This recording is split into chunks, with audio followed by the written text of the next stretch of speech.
Welcome to Climate Courage. My name's Andrea Edwards. I'm David Coe.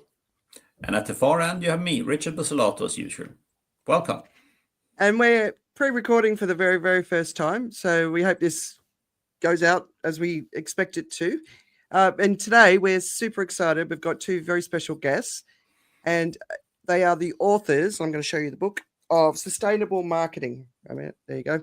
The industry's role in a sustainable future. And unlike Richard, and so you can see I've got lots of tags already. There's some really good things. I'm going to talk about it. But I want to welcome onto the stage Alexis Ayer and Paul Randall. Welcome. Thank you. Hello. Thank you for having us. No, Hello. really happy you both said yes. So thank you.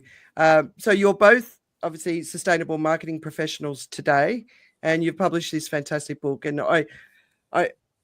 my big takeaway from this book is how much effort you've put into. I think it's a book that leaders should read to understand the role of marketing.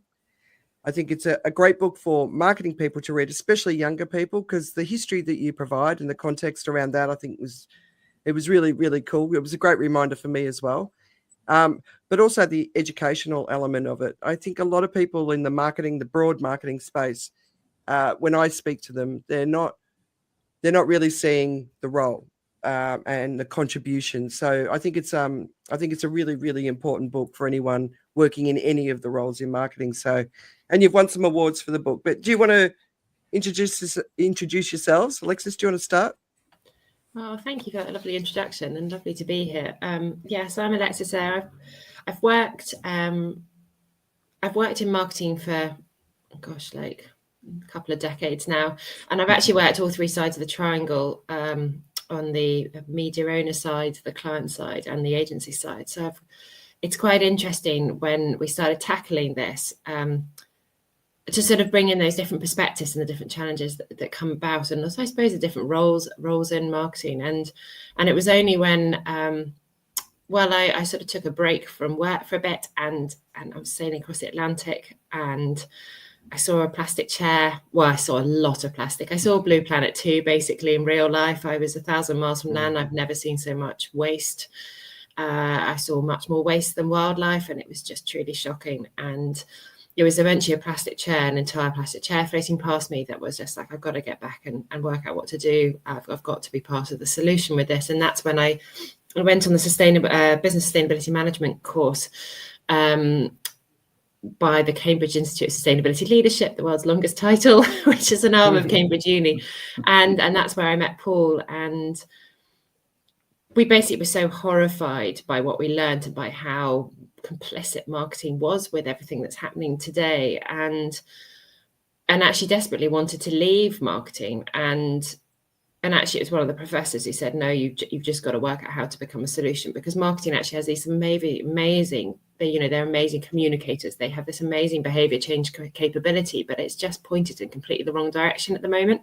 All it's doing is solely focusing on commercial growth, at the detriment of the environment and society, because it has these blinkers on. It's not through fault of its own. It's just that's the role it's been given, and so that's basically where Paul and I have spent the last 5 years, is absolutely hammering to how we can rethink what marketing's role is.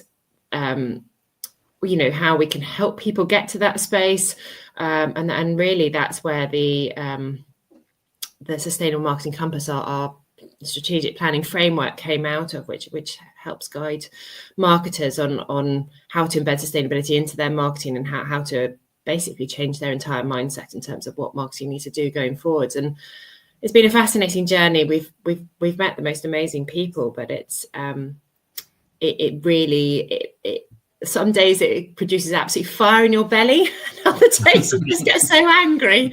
So most of the time it's fire in the belly, but sometimes you just get so frustrated at the slow moving pace and everything else. But anyway, I'll hand you over to Paul. Thanks, Alexis. So Alexis and I met on the Cambridge course. We both had similar but kind of parallel trajectories. At that point in time, I'd been in marketing for like 3 decades and been in lots of big tech and in big agencies as well. Got to do some exciting things that were exciting and fun at the time. Looking back at them with a different lens now, I wasn't doing anything as grand as actually sailing the Atlantic Ocean when I had my trigger. I was sat here, and my 8-year-old daughter at the time literally just walked up to my shoulder and went, "Daddy, is your job good for the environment?" Literally got off a call with an automotive client talking about their sports car. It was like, that would be nice. So that was my trigger. Right at the start of my career, I actually was really fortunate to start off working for the British Standards Institution, and I was part of the team that launched ISO 14001. So I'd had a bit of a sheep dip into that world. I'd met people like Jonathan Porritt, who set up Friends of the Earth and Forum for the Future. Got to work with UN policy advisors and everything. So I kind of knew that I should have been doing more. So that made me feel even more guilty, I think. But the course at Cambridge was transformational. It was Alexis and I often talk about growing our devil horns. So at the time, we were probably about 4 or 5 marketers in a cohort of 600, and we were introducing ourselves to our fellow students, going, "Hey, I'm Paul. I'm in marketing," and getting that. Like, aren't you the problem? So Alexis and I pretty much found each other cowering in the corner, feeling sorry for us. But yeah, that lit the fire. Once we were told to stop feeling sorry for ourselves by our professor, and it's like, do something positive about it. That kick in the backside, I suppose. And we did a lot of work, a lot of research, which you can see in the book. Thank you for the lovely thoughts on that, Andrea. It made us more angry the more we dug, I think. And getting all that down in a book was part kind of cathartic. It's kind of like, let's get it off the chest a little bit. But actually, it's been amazing just how much it's resonated.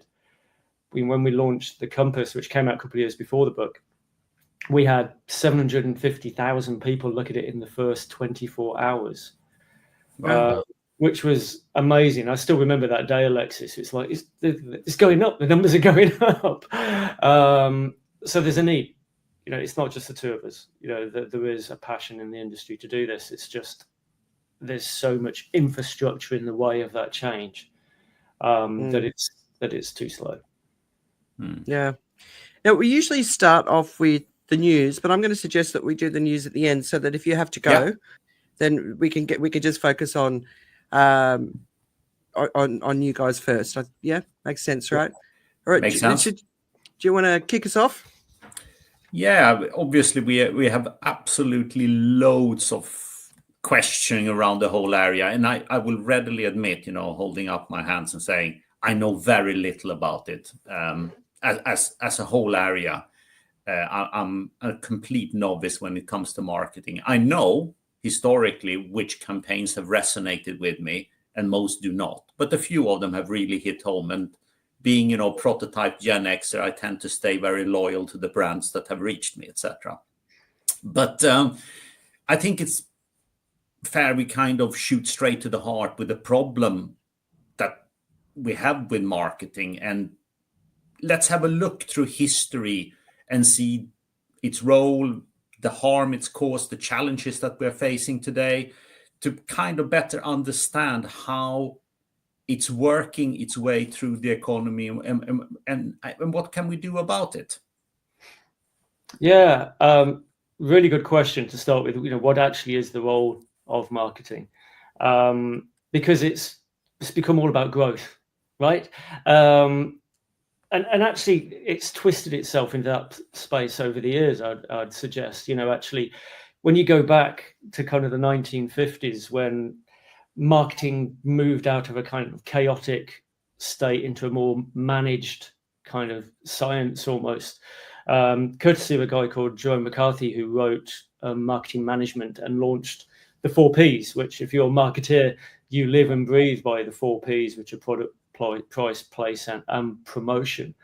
But at that point in time, marketing was more akin to economics. Marketers were seen more as economists, and economists at the time were saying that we would deliver kind of, happiness and well-being in society by allowing us to buy things that made our lives better. And it was all through the concept of purchase. And those economists at the time had two assumptions. They assumed that we had rational human beings that had perfect knowledge, which to any marketeer on the call or in the room is like, well, that's a bit daft, because we're not, the last thing we are is rational, and of course we don't have perfect knowledge. But guess what? We're pretty good at fixing that. So marketing stepped into that economic model, like capitalism stepped into that model and kind of made it work, because we were able to solve those challenges in pursuit of profit. And we've got so good at it over the years that we've tuned all our techniques, all our kind of skills and channels and resources we have purely in the pursuit of profit and growth, to the detriment of everything else. And it's that pure-minded focus on why we exist that pushes all other considerations, societal and environmental, out of the way. We just don't take them into account. And it puts us squarely, as this kind of engine of driving overconsumption and, catalyzing a lot of the challenges we have from a sustainable point of view. Wow. I mean, you make, the often maligned profession of hedge fund managers look really good here. We thank you for that. Richard. I think, yeah. I think one of the things, if I may pick up from what you're describing there, I mean, if you're not marketing the product, if you go along and change the marketing in that sense, in that way, what are you marketing? Because there's the thing from what you're saying that points to kind of the role of marketing and behavior and all the rest. But if it's not to buy the product, what is it to do? Do you want to go, Alex? Yeah. Well, I think the fundamental thing that's really happened, actually, especially over the last couple of decades, is that marketing's really lost its strategic role. It's become much more of a communication engine in many companies. But really, if you really think of the true role of marketing, you're thinking of it as the lens on the customer. It is the lens to the external world. It's the company's lens to the external world, telling you, where you should be, driving change and everything else. So I think we often go into what is the role of marketing then in that perspective. And one of the things that we often bring out, which Paul absolutely loves, is if you reframe it slightly in terms of where marketing's biggest impacts are, you start to understand where marketing could potentially have an effect going forwards. But marketing's biggest impacts, it started basically, we started with the whole notion of the elephant in the room, and basically then came out with this weird infographic about animals with trunks of different sizes to show the different levels of impact. Just hold with me on this one, I will become clearer. And we basically said that marketing has three major impacts. And the first one is, and it's the smallest, it's the Dumbo octopus. It's only, I think, 8 inches long and lives at the bottom of the deepest sea trenches. It's absolutely tiny, and it's this little octopus with a trunk. And we call that the operations. And the operations aspect of marketing, is where a lot of focus is being put at the moment. And when I say a lot of focus, even that is very narrow, because it's predominantly carbon that they're starting to really think about.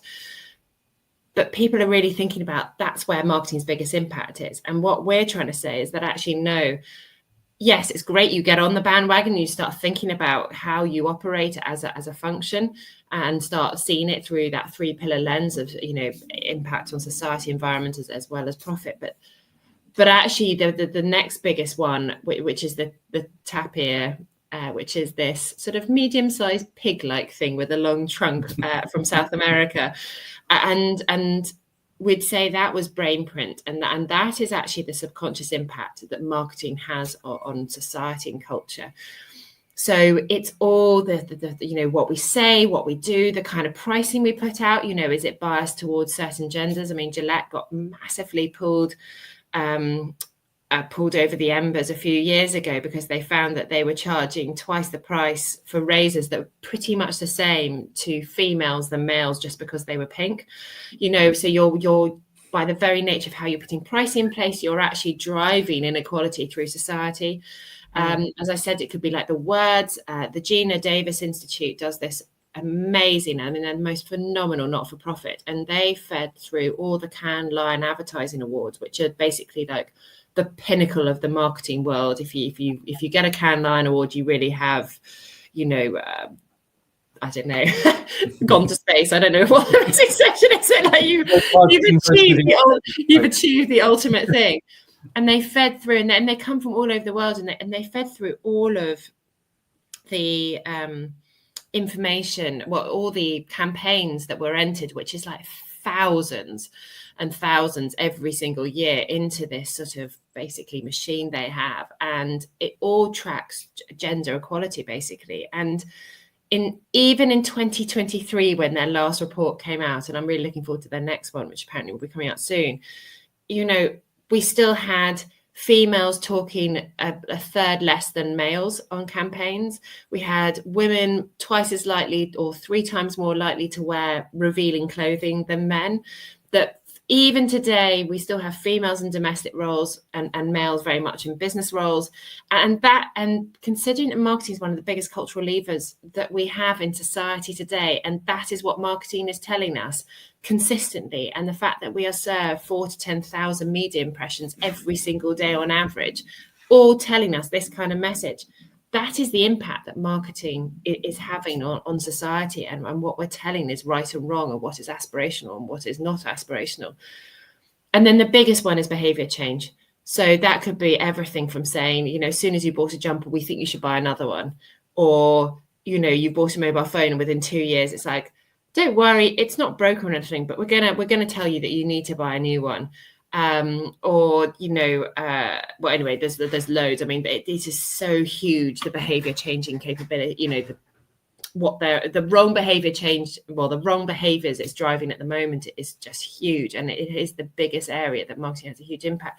So I think if you start to understand the impacts where marketing lies, when we say the role of marketing, yes, it is still to look at what kind of products and services you can supply, you can produce for your customers, but it's thinking around all the bigger picture, around the brain print around it. What do you bring to life? Where are you actually creating value when you're handing over that product? Does it need to be a linear model, or can it be circular? And what's marketing's role in that circular model? And how do you slow down that cadence so that people aren't buying so often? And how can you create value elsewhere? So marketing has this really big multi-prong role going forwards, but it's just at the moment it's just not focused on that at all. So I think that's, and I'm sorry that was quite a long answer, but it starts to give it the background to really where marketing needs to be playing its part, and also how much bigger it is than just focusing on a product itself, but also what that product is, what that service is, how you sell it, and then all the aspects behind around the behaviors you drive around it and everything else. Sorry. I was just going to say, and then, but then when you listen, because I don't know if you heard, 4,000 to 10,000 advertising adverts we see a day. Yeah. 4,000 to 10,000, right? It's phenomenal.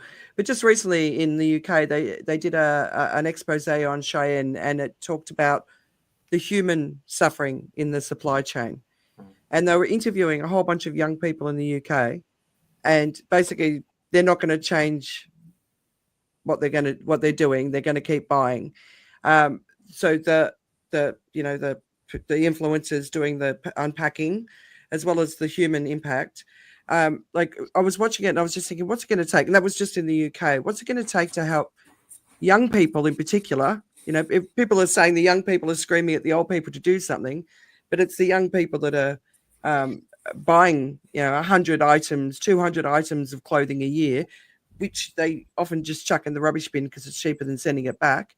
I mean, what do you guys think of that, Alexis? Like, when you watch those sort of campaign or those stories, how does that make you feel? Makes me really angry, because I think it's actually the marketers' thing, because marketers create this aspirational lifestyle that actually having 100 new items a year is the aspirational way of living. And I think this is where marketing's role massively needs to change. It needs to look at itself and say, you know, are we actually driving the right behaviors and everything else in this space? And you know, are there other ways that we can still make money, but we don't need to have 100 items sold to one individual to create the same kind of, and that's, we really focus on that in terms of rethinking where that value creation comes from. Like, where are you actually creating value, and how can that be brought to life? And it's really interesting. I mean, there's companies like On Running as an example, and they, you know, I don't know if anyone has watched The Shopping Conspiracy by now, The Shopping Conspiracy on Netflix, and they, you know, they really focus on the sports shoe industry and saying, you know, because of the way marketing is constantly saying you've got to have one shoe for when you're going out walking in the garden, and you need to have another shoe for when you're walking down the high street, and you need to have another set of shoes for when you're going to the cafe. I mean, it's absolutely ridiculous. And saying also how little most shoes are worn, and how some people, if they even get a speck of mud, throw their shoes away rather than washing them, and all this kind of perspective, which again is a potential role of marketing, is like how do you teach customers to repair and maintain and look after their items, you know, is an element that marketing can absolutely get involved in. But what On Running basically did is they rethought the entire way, you know, that you come to market, and they were like, well, why don't we just create a shoe that is on a subscription service, that at the, you know, the end of life, effectively the person pays every single month, but at the end of life you send it back, it gets melted down and made into a new shoe, and therefore all this stuff isn't going to landfill. And actually it's really interesting as well, I mean, with the circular economy anyway, I mean, partly in terms of that, they now operate in about 35 countries, and they've got huge market share. They've really caused a lot of chaos in the shoe industry, and you know, I sort of have been in touch with quite a few of the shoe brands that are feeling it, and they really are feeling the pressure from them. But I think it really highlights, you know, that value creation can come in very many different spaces. And in this term, they were like, well, actually it was quite savvy what they've done, because you've got all these massive legislations coming into the EU, especially around manufacturers having to be responsible for end of life. Well, they've suddenly thought of that, and they've built that in. So actually they're sort of way ahead of the curve, you know, and I think that's what we need to be thinking, and it's those kind of things. Is like, how can we still make money, but rethink how we're doing it in a way that is much more responsible, and that's where marketing's lens is just fundamental in this. Yeah. So I'll just, whoever's talking, I'll just drag us over.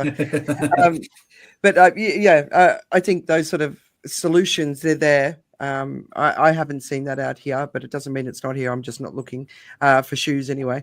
But those sort of things at scale, and the big industry players sort of getting on board, changing their business model. It's almost like when I was working at Microsoft, and it went from selling products to selling subscriptions, and it was a huge transformation for the business to go through, but it did, and it worked. So it's like that real changing the whole business model. So clothes and shoes as a service. Yeah, but is it an age thing though? Because when you were talking, I kind of thought about my own consumption pattern, right?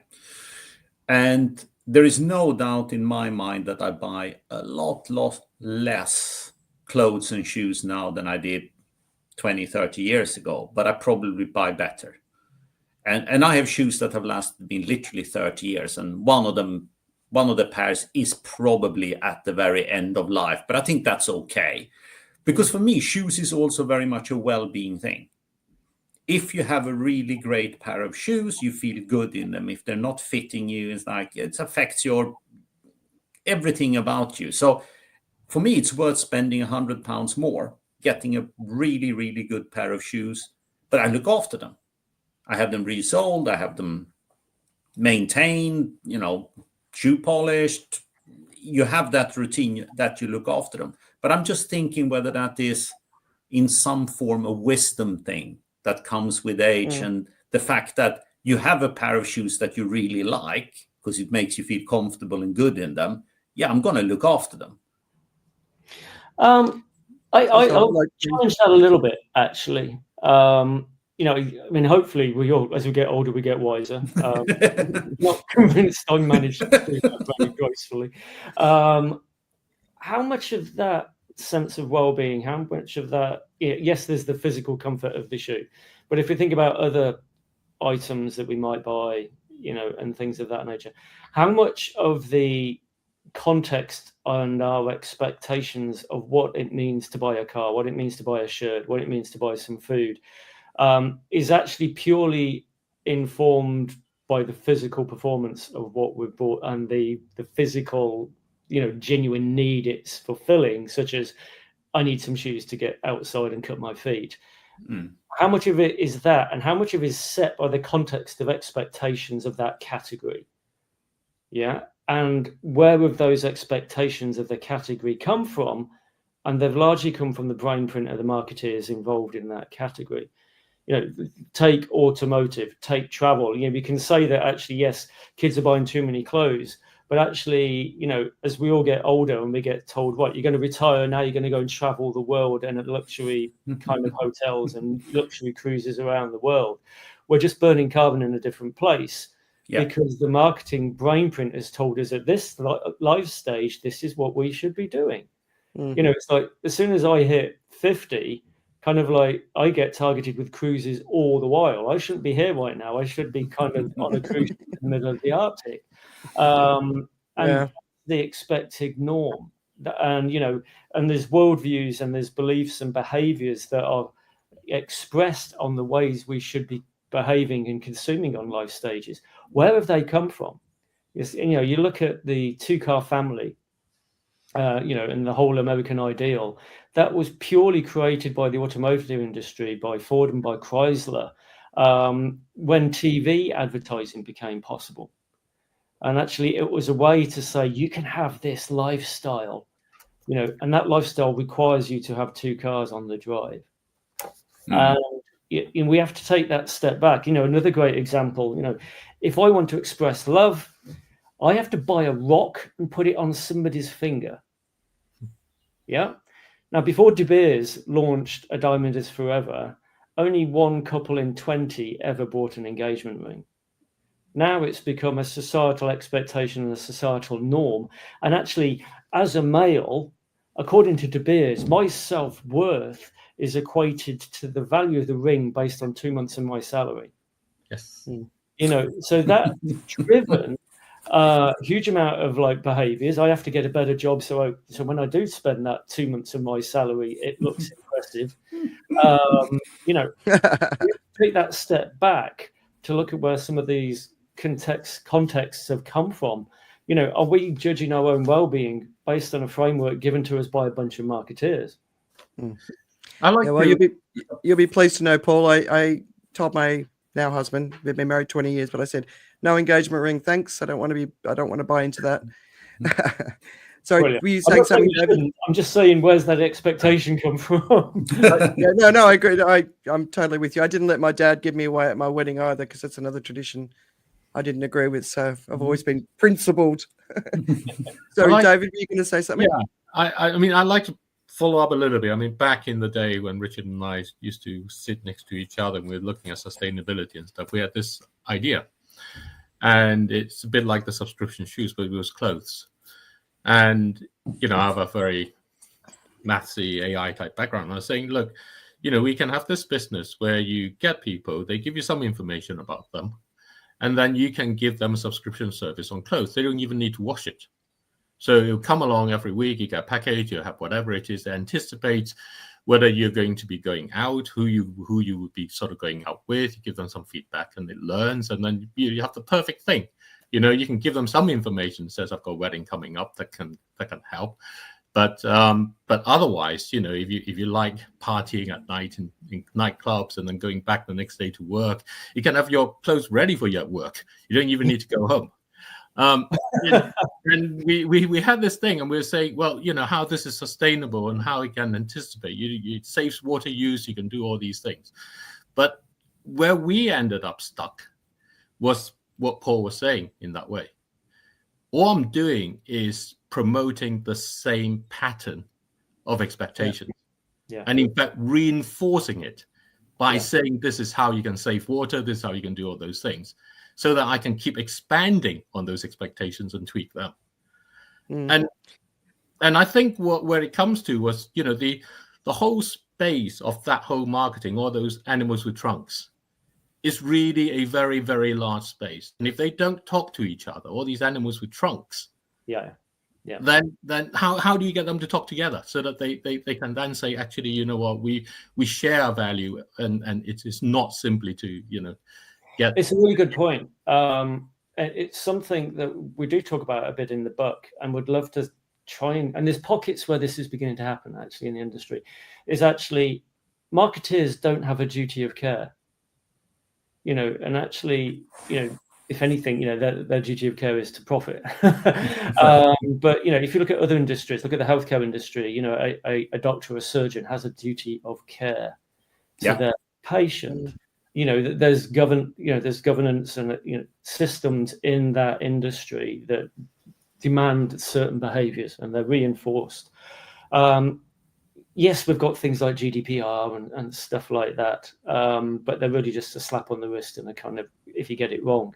We don't have an overarching duty of care to treat the individuals, the human beings we're talking to, with respect. You could actually look at, battery farm chickens and argue that actually there's more laws and regulations on how much you can force feed a battery farm chicken than there is how much you can force feed humans with ads every day. So it's like, where does that duty of care come from, and how do we do that to connect all those trunks, as you're saying there, David? Well, actually, I think there is. I mean, Milton Friedman, right? So the father of central banking, in many ways, had this thing which is really the mantra that's often used throughout, which is the social purpose of business is to increase profits. And marketing is then coerced into a tool for facilitating this. Yes. And that has, because that is how businesses are socially responsible. The only way businesses are socially responsible from this sort of Friedman's perspective is to increase profits. So it becomes their duty of care is that profits is increased. It was interesting. We saw Kate Raworth from Donut Economics talk, didn't we, the other week, Alexis? And she was actually quoting Friedman, but twisting it so it worked, her Donut Economics agenda. But I think there's lots of thoughts moving on beyond that now. So there's lots of work going on around purpose-led organizations, and there's the standard for purpose-led organizations going through the ISO process at the moment that actually puts the meta purpose of the organization is the pursuit of well-being for people and planet, and actually profit is a means to that meta purpose. So I think, and let's not confuse this with purpose when marketers view it as brand purpose. We're talking the genuine reason for an organization exists is actually one step above just generating profit, and actually it's there for the well-being of people and planet. And I think those sorts of moves in society are healthy, and obviously they're slow because you're breaking huge kind of expectations and norms in society at the moment.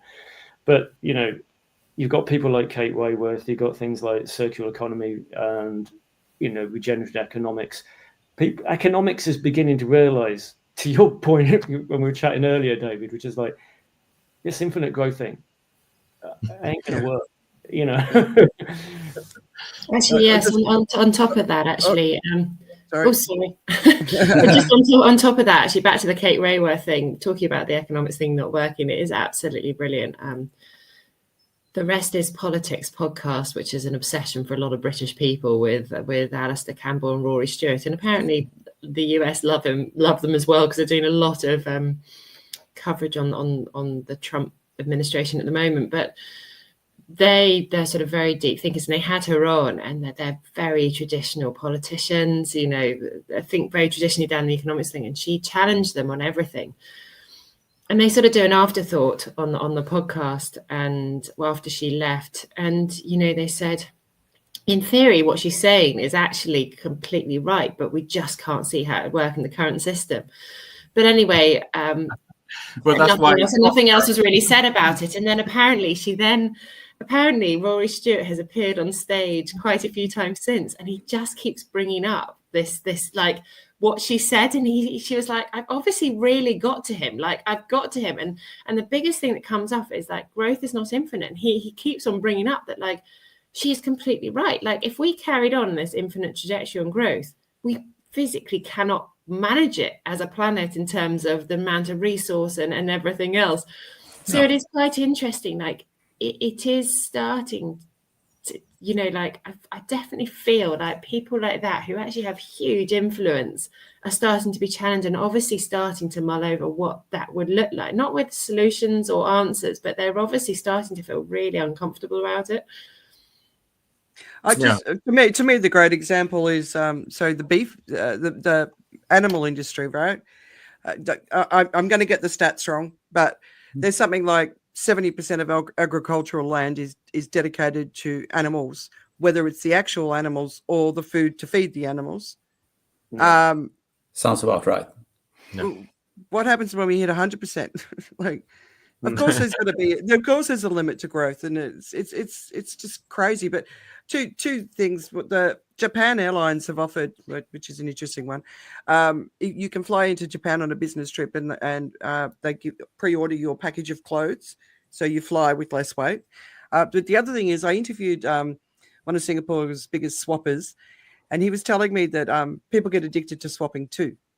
So that's kind of interesting. But I wanted to talk about greenwashing. So we've had some pretty spectacular examples of greenwashing in Asia, and you know, the countries and the governments nailing it down is it's not really happening. Like Vietjet Airlines, they're the ones that have still got the girls in the bikinis and stuff.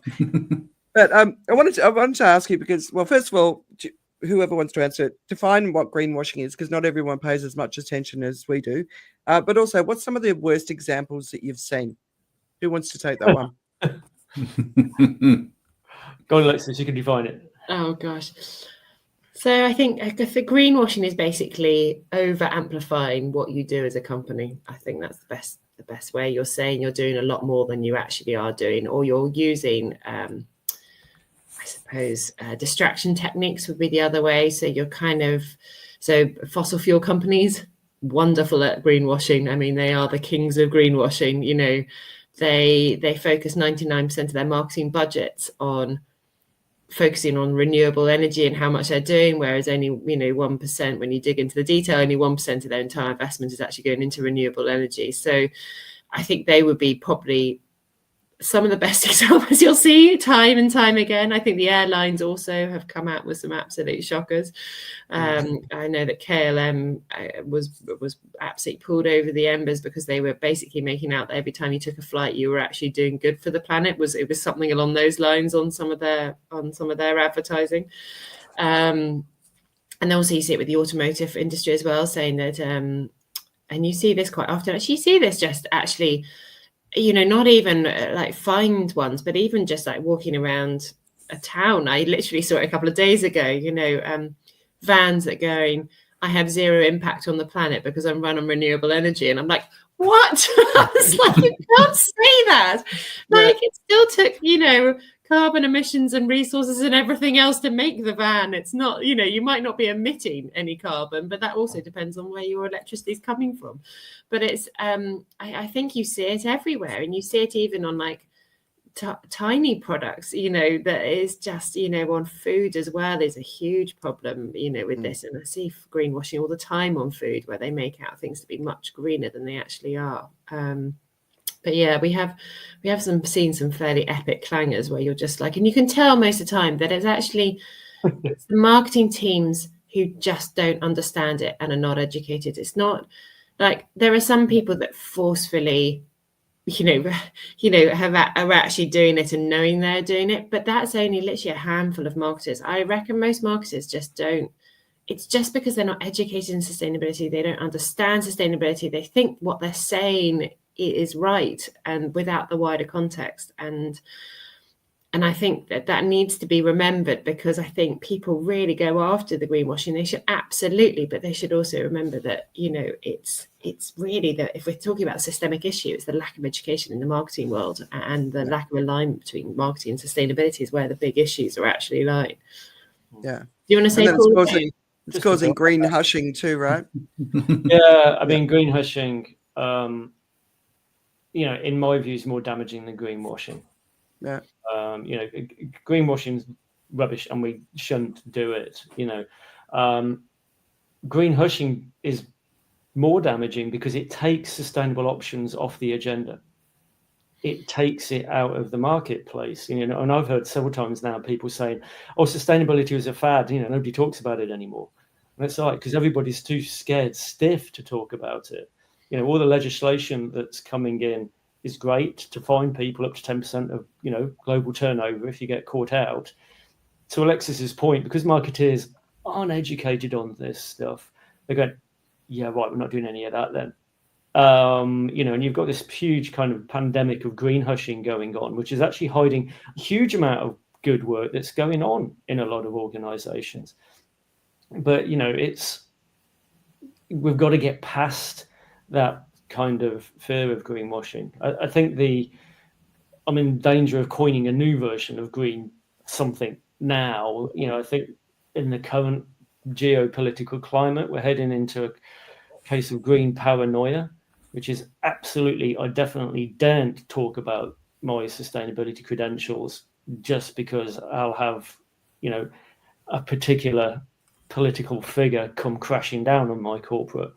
So it's gone from, I don't want to be fined, to actually my company could be trashed by one of the most powerful people on the planet if I get this wrong at a corporate level. And I think that's just massively dangerous and massively damaging. And it's something, because we put the communications out, it's something marketeers are going to figure out how to be brave about. Be correct and transparent in what they do, but also be brave about.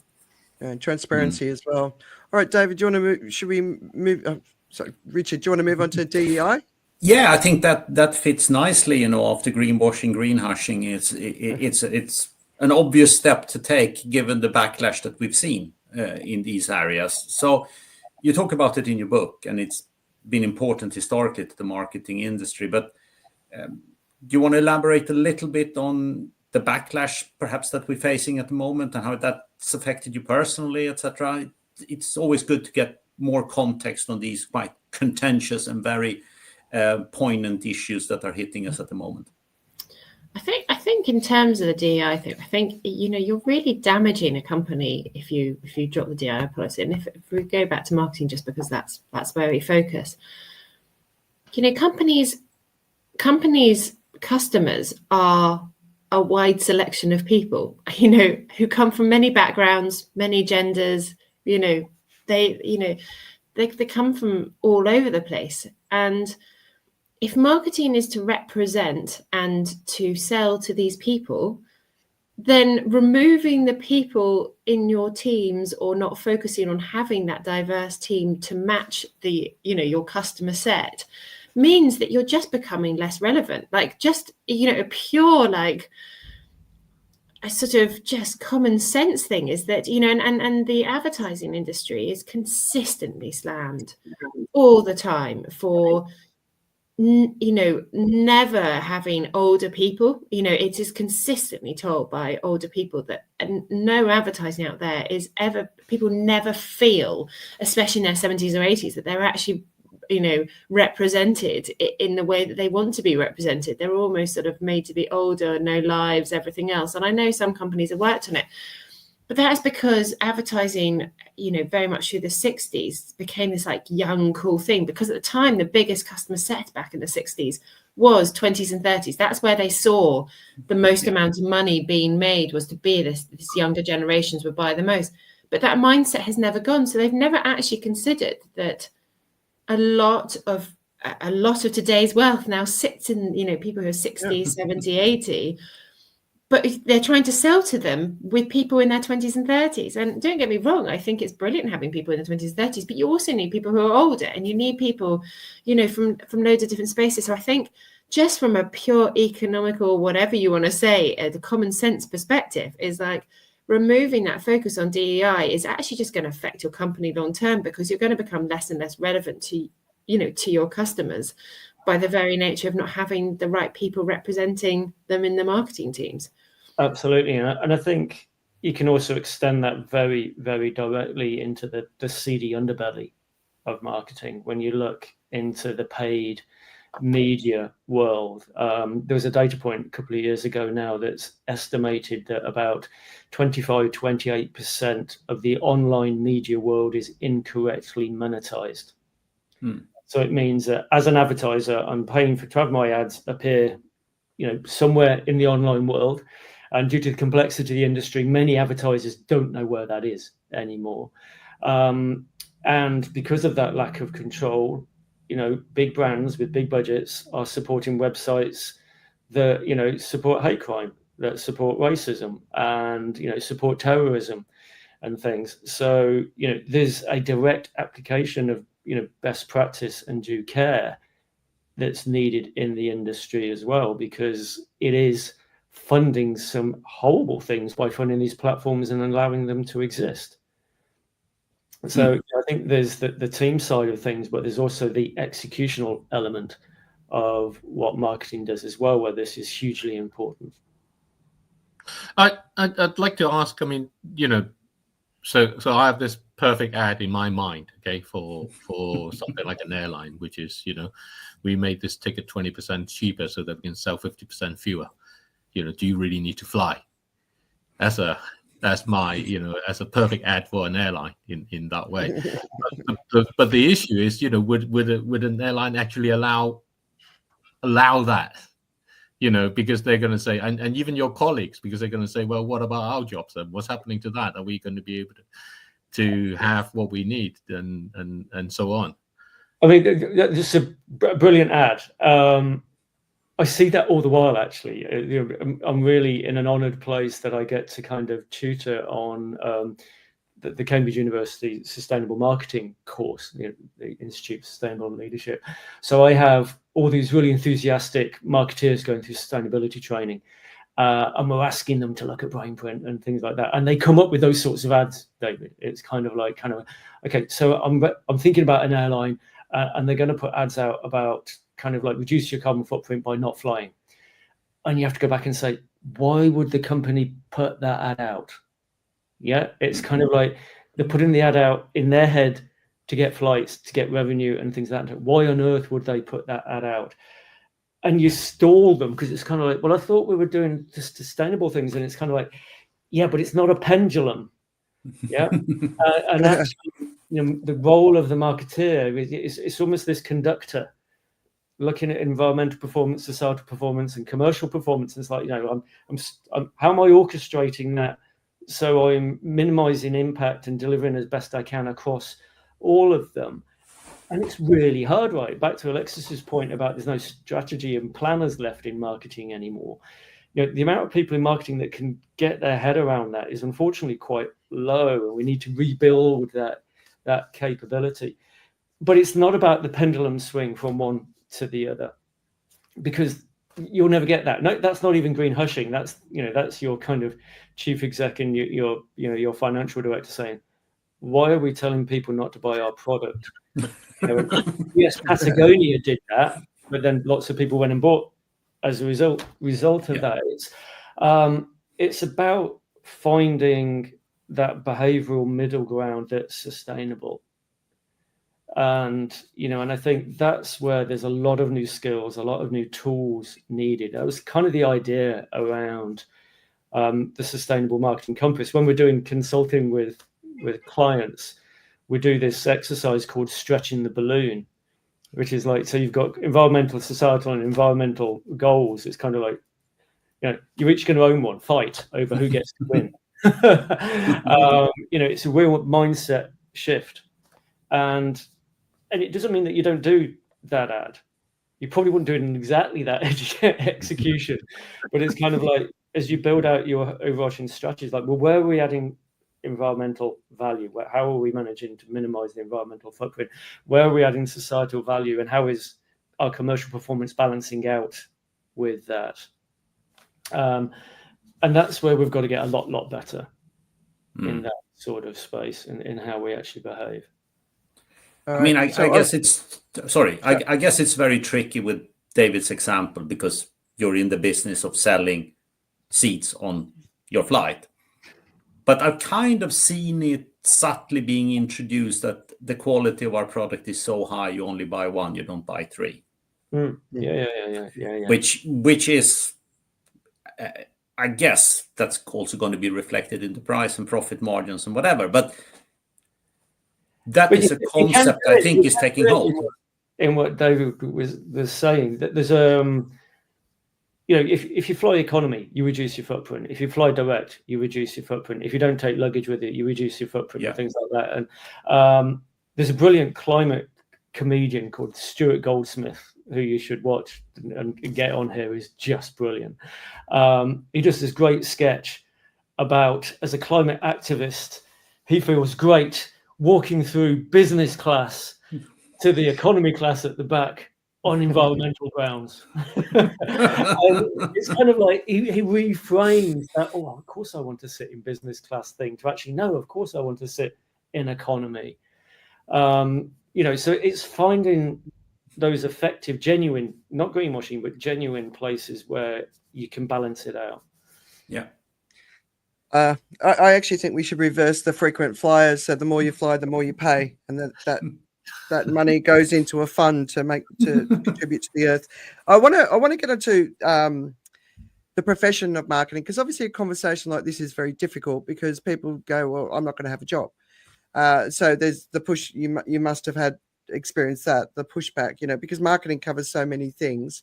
You've got your VPs of marketing, but you've also got advertising people, PR, content, digital. I mean, there's so many, influencer. It's all, they're all in the mix, right?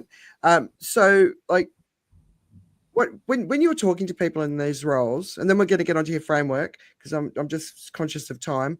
Have we already gone over time? I hope not. The ones that are supporting polluting industries, and that's a big issue out here in Asia, right? So the big payers, the fossil fuel industry, the airline industry, the automotive industry. I mean, these are the big payers, right? So how do you address that conversation when you're talking to professionals in the industry? Because it's quite different. I think in different parts of the world, the challenges are different. Yeah, good question. I think, I'll give the view, then Alexis, you might give a different perspective on this. I think there's certain industries where marketing doesn't go or shouldn't go. Oil and gas, places like that, they're just not on our remit. We're not there. We shouldn't be in those places, and we should. The agency world should step out of those industries, because we know from right from the 1950s, actually those companies, those industries have used marketing to hide the impacts they've been having. So it's you step away is my view on that. Everybody would of course love to work for a Tony's Chocolonely or a small company that's doing all this wonderful stuff, but then the reality is there's a huge chunk of industry in the middle that's actually trying to do good work, trying to change itself, but has got all the baggage and infrastructure that's kind of slowing it down. I think my personal view on that is marketeers need to be finding their place in companies or in agencies where they're part of that change and they're really able to accelerate and help that change genuinely happen. And because marketing has it's what Alexis and I stayed in marketing, is because we can actually be a force of change. We can help change the behavior of customers. And if you're helping change the behavior of customers, you're helping reduce Scope 3 impacts. You're helping the people that are sitting on the board thinking about money, saying, actually, well, if our customers are moving over this way, we need to think more sustainability over that way. So as long as you're in a company where you can be genuinely driving change, then you have a role to play. So I think that's where I would come at it. Alexis, I don't know if you've got a different view on that.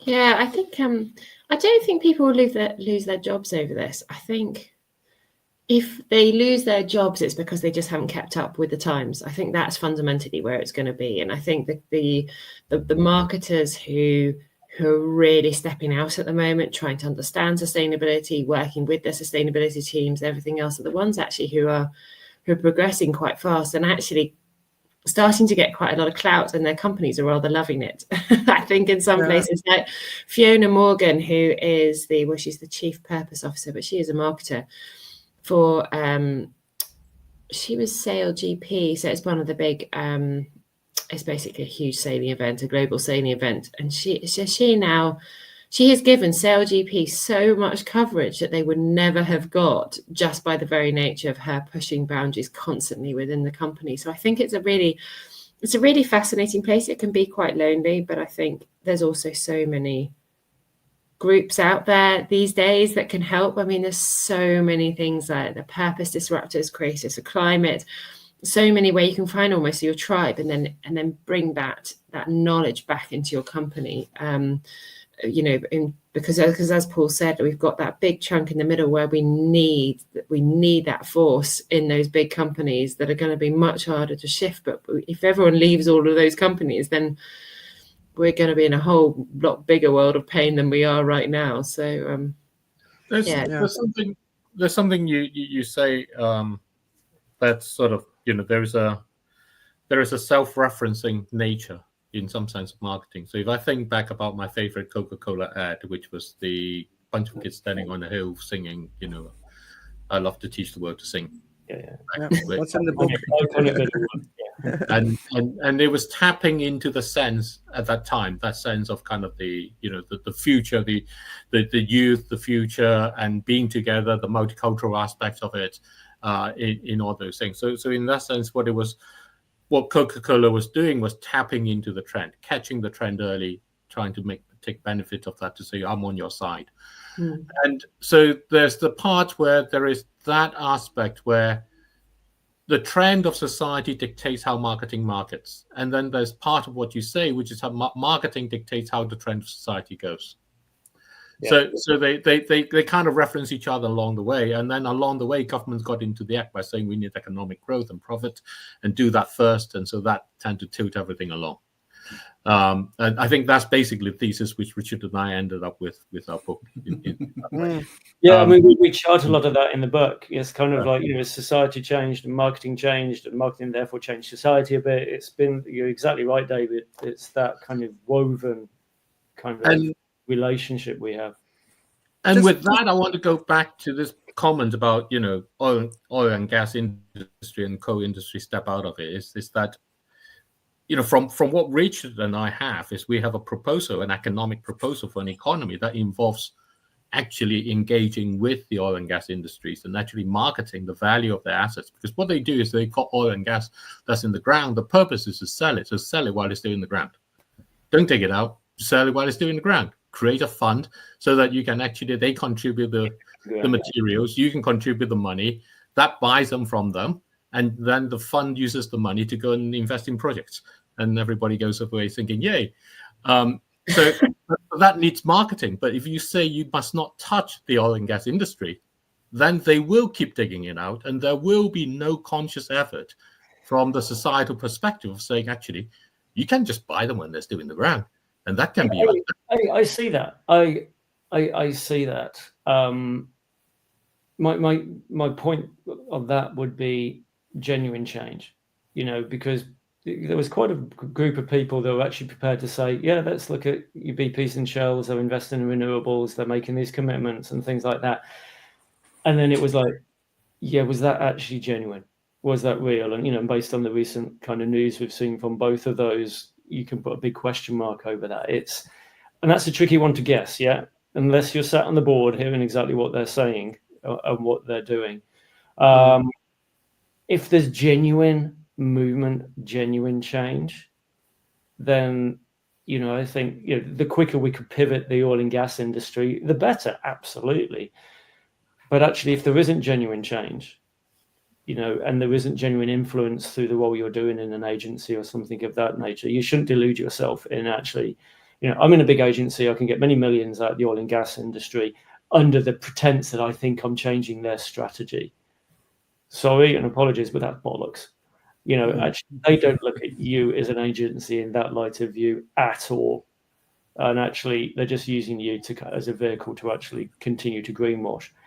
If that's the reality, then you get out. If there's a reality that you could do something like you're doing and it's genuine, then of course we should be exploring those things on where marketing might play a role in that. But at the moment, and no disrespect to your idea, what we're seeing from the behaviour of the industry at the moment, they're not there. All right, so I'm in a different time zone, so I'm not aware if we've gone over here for you, Paul, because I know you've got another obligation. Yeah. Have you guys got time to finish on your framework or your compass? Do you want to take everyone through that, which is guidance for people working in the profession, right? Paul, if you want me to do this, if you need to go, then I'm happy to do that. But I will probably need to okay, for the edit, if I kind of like duck out, Pardon? to be on another call. What did you say, Paul? Sorry. Ideally, I do need to be on another call. Yeah, sorry. Yeah. All right. Thank you. Thanks, Paul. Alexis, we'll take you. Yeah, really great. Off, so we need to catch up on that. Thank you, Paul. Okay, thanks. Bye. Bye. All Bye. right. Alexis, I know you haven't got that much time, so do you want to? And then we'll let you be free. Okay. But do you want me to talk through the compass? Yes, please. Okay. So basically, the compass came back from after we did the course. We had about 2 years of researching what was really going on in the space. And we were very lucky. It was through COVID times. We had a lot more time on our hands. I was furloughed, as was Paul. So we did have quite a lot of time on our hands to do a lot of research. And we spoke to loads and loads of people. And trying to work out what's actually going on, where are people trying to fix the situation, what kind of solutions are coming to think. And what really became apparent is there's loads of pockets of absolute amazingness happening in like the media production space.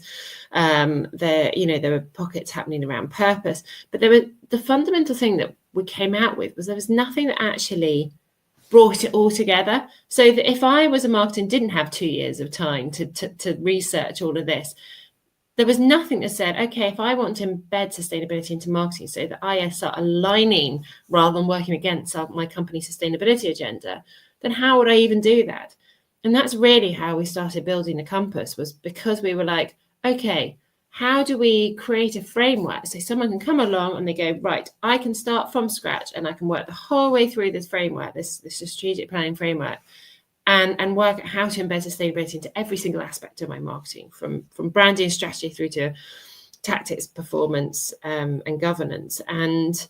And that was really why we built the compass, was around that. And we bring a lot of that thinking, into it, and then fill the gaps from our sustainability side. And a lot of the thinking also came from the sustainability world, because we work with sustainability consultants a lot. And we realized that change was not going to come from within the industry alone, that we needed to actually look outside, which sustainability people are brilliant at. They look all over the place. You think of biomimicry, how they look to nature for design solutions and things like that. And we really wanted to adopt that kind of thinking. It's like when we came across a problem going, we know something needs to happen here, but we just don't know quite how to do it. We actually looked outside the industry to see what was going and how that solution might come about if it was in another industry. So that's basically where the compass came from. And then in terms of talking about it is basically a compass. And ideally, you start from the center and work out each ring, starting from the north and going round, but fully appreciating that, we've got brands and very different journeys, and probably will enter at different stages. Now, that's absolutely fine. And all the points are completely interlinked. So even if you have got one, you enter over here, you will find that you'll be touching on many of the other areas within the compass anyway, by the very nature of systems, and everything else that you need, that everything is very, very interlinked. And so that was basically how it was designed. But with that in mind, the sort of nautical side of me probably came out as well. But basically the core of it and where we start is that you need to align with sustainability. Like, that is the fundamental thing, and that is the start of the compass, is that you need to align with sustainability. Now, if you are in a company where you've already got a sustainability agenda, then brilliant. So, and it's really about getting the marketing and sustainability teams into the same room and talking. And it sounds utterly bizarre saying this, but we have actually introduced marketing and sustainability teams within their own company, and they've never met each other before, which is just quite a weird situation to be in.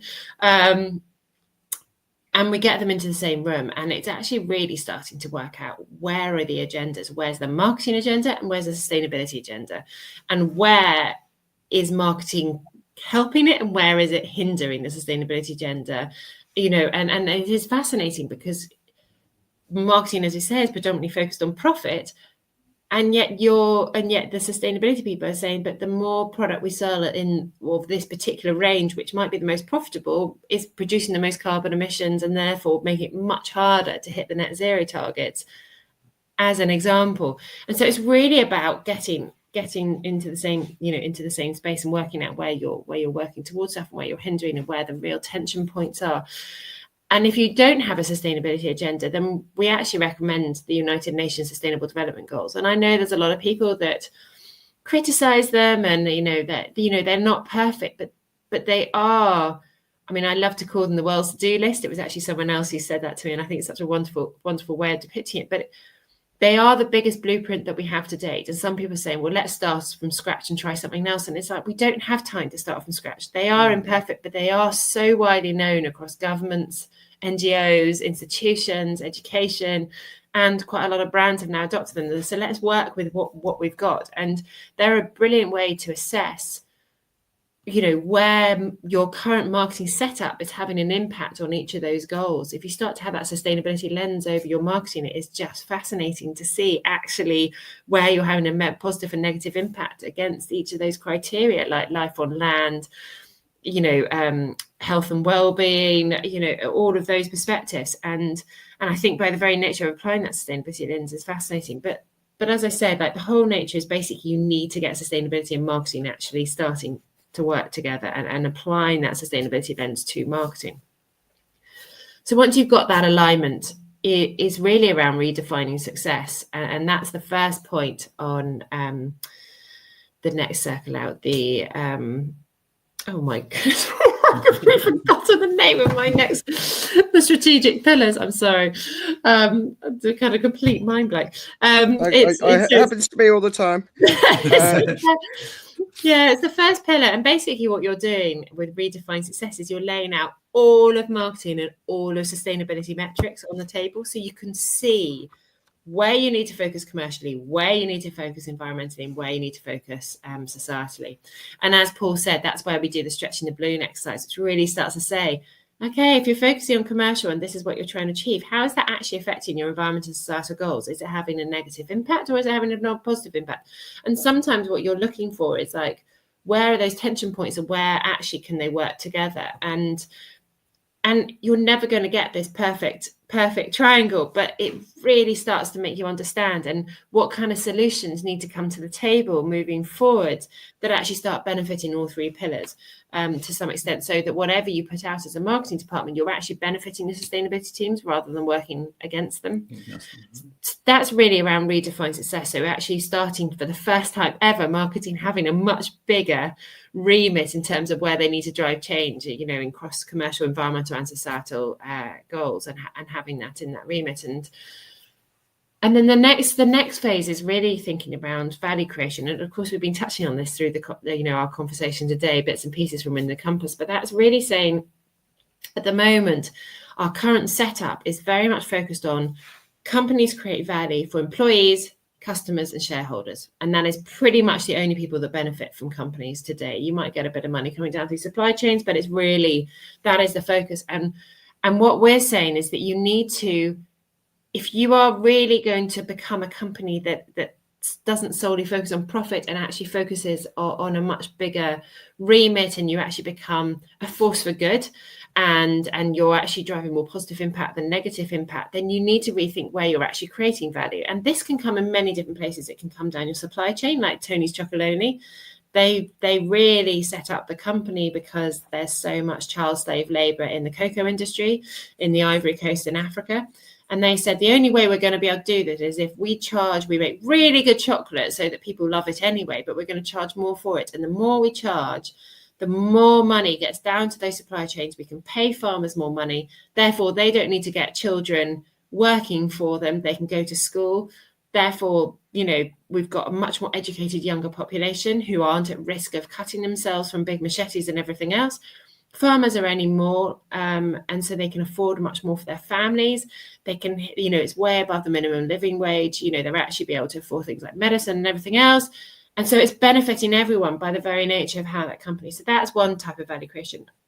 The on running is another area. So really looking at how you actually bring your product to market in a way that actually has a much lower environmental impact. That could be another way. So there's many different things in it. And you need to look outside that current stakeholder set to supply chain, communities. What about further down the line, down the value chain, at end of life and everything else. And so that's really getting you to think along that line. And we took a huge inspiration from Michael Porter's shared value model around that, you don't just make money to make money, you make money and you can also drive social impact at the same time. And he's absolutely brilliant at that. And one of the big examples that comes out of that model was Dulux. Actually, it was a marketing campaign. Interestingly, it didn't come from organizational, but because it was so successful, it became the organizational lead thing, is that they created this campaign called Let's Colour. And it all came from a piece of research that said, depending on what colour you paint, sort of community areas, it can have a massive effect on the way that community operates. It can lift crime, it can bring pride to an area and everything else. And so they took this community that it's actually set up by a guy called Benito Burrito, which is the most amazing name in its own right anyway. And actually someone that Paul used to know for AXA Nobel. And he came up with this idea and he basically said, let's take an idea to the favelas in Rio, because that's near where he was based. And he said there was so much crime and unemployment in those areas. And he said, okay, right, let's go in and we will paint the area so that really jazz up the area. So it people can start to take pride in where they live and and everything around that. But also what we're going to do is we're going to train people who are currently unemployed to become painters. We're not going to do it ourselves. We'll supply the paint, but we will train people to become painters in that space. And so that's what they did. They supplied the paint. All these people suddenly had jobs for the first time. All these little budding businesses suddenly set up in the area to become painters. They got, business advice as well around that. They painted the areas. Litter, suddenly people took a lot more care about their local area. There was less litter. That took crime down because people were more out in the streets because they were proud of it. Community levels came up. Unemployment was huge. And what they found in it was such a successful model that they've now taken it to about 2,500 different places around the world. And it's still the central thing that wherever that campaign is dropped into whichever country, they have the biggest market share by a million miles, because all those painters are now advocates of Dulux. They then tell all their clients about it. And so no one can touch them. So commercially, it's benefited them massively, but it's had this massive societal impact, at the same time. And that is about shared value. That's about rethinking where you create value around, not solely focusing on profit, but where else can you create value that other people and the environment can benefit from. If we go on to the third area, the strategic pillars, then it's all around real people. And again, Paul touched on this with this duty of care. We've got to stop thinking of people as consumers. When you think of an individual, we could be parents, we could be teachers at school, we could be tennis players in our free time. We play a whole number of roles, and yet marketers see us as just a consumer of products and nothing else. We are just like this robot that doesn't think about anything else, doesn't play any other roles.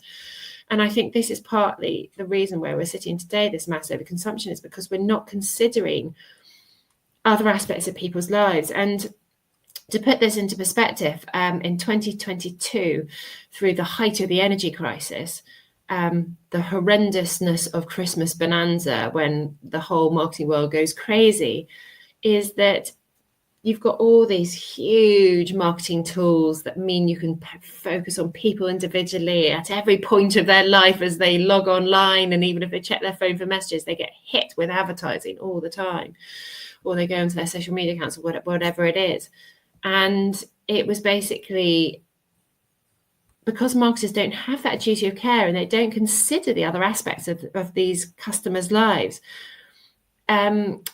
All these people, and because marketing depicts this wonderful life where, you know, you should be buying 30 presents for every single child, and if you don't, then, you know, that child is going to be depressed and not happy with life and everything else, that debt went up by something like 20 or 30% in 2022 because people felt so awful that they couldn't buy presents that they took out loads of loans to be able to buy all these presents through 2022, knowing they couldn't afford them anyway.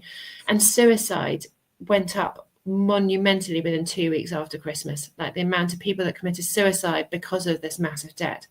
That is a lack of duty of care by marketers, you know, and that is what we need to apply. And what we brought in is we actually looked at the medical world, as Paul said, and looked at what their duty of care model is and kind of created a marketing version of it, saying like we need to be thinking about our customers as more than just consumers of products and services. We need to be thinking their wider context when we're looking, you know, when we're approaching them. We need to be thinking about them within their communities and everything else. So it's really moving into that consumer to citizen perspective when we're thinking about who we are looking at. And it's even worse when you even think of like the terminology we use, like targeting people. I mean, it's so military. It's like, you know, it just sounds so horrendous when you even think about the words we use to say how we're going after, you know, the people, you know, customers. So real people. And then the final thing around the strategic pillars is really focused on governance and efficiency and effectiveness around that kind of space. And governance is really saying like, we need to get that ring fence in. So as Paul again alluded to earlier, is around we don't know where we're spending all that media money. Like that money is just going off, and it's funding websites that we don't even know we're funding. So what kind of frameworks do we need to put in place that mean that we are responsibly looking after our media spend? How do we do that with the campaigns we're producing? How are we thinking about our brain print? What kind of governance and questions are we putting in place to ensure that whatever goes out aligns with environmental and societal goals as well as our commercial goals all the time, so that we are acting in a much better way? And that governance structure needs to be applied to every single aspect of our marketing and always considered before anything goes out, before anything is considered as a final decision. And within that really starts to think about marketing is massively inefficient. You know, when we added up all the average success rates of marketing's different metrics, like open rates of email open rates, PPC metrics, all that kind of stuff, we actually came to the grand total of 1% efficiency. 1%. Imagine if we went into a C-suite board and we said, we've made 100 cars and one of them works. And people going, well done you. That's brilliant news. That is what we're actually playing with. So when we think about our emails as a perspective, every single email, like one email with one image in it is 50 grams of carbon is emitted. Now think that the average open rate for emails is 20%. So 80% of emails haven't been even opened. And you start to think that, I don't even want to think about some of the biggest email databases, but, you know, we're talking about millions of emails going out every single day, and 80% of them are not even being used. And yet think of all that carbon being emitted just to, you know, and what's happening is marketers have become so obsessed with thinking about, well, what if we can incrementally improve that by 0.5%? No one has ever flipped it on its head and gone, how do we actually reduce that wastage rate? We never have once said that. We've never flipped it on its head. We've never looked at it and said, how do we reduce that wastage rate so that actually we focus on the 20% and we actually reduce that 80% and actually don't send emails? Do we even need to send emails to all those people that don't even open them for absolutely no reason whatsoever?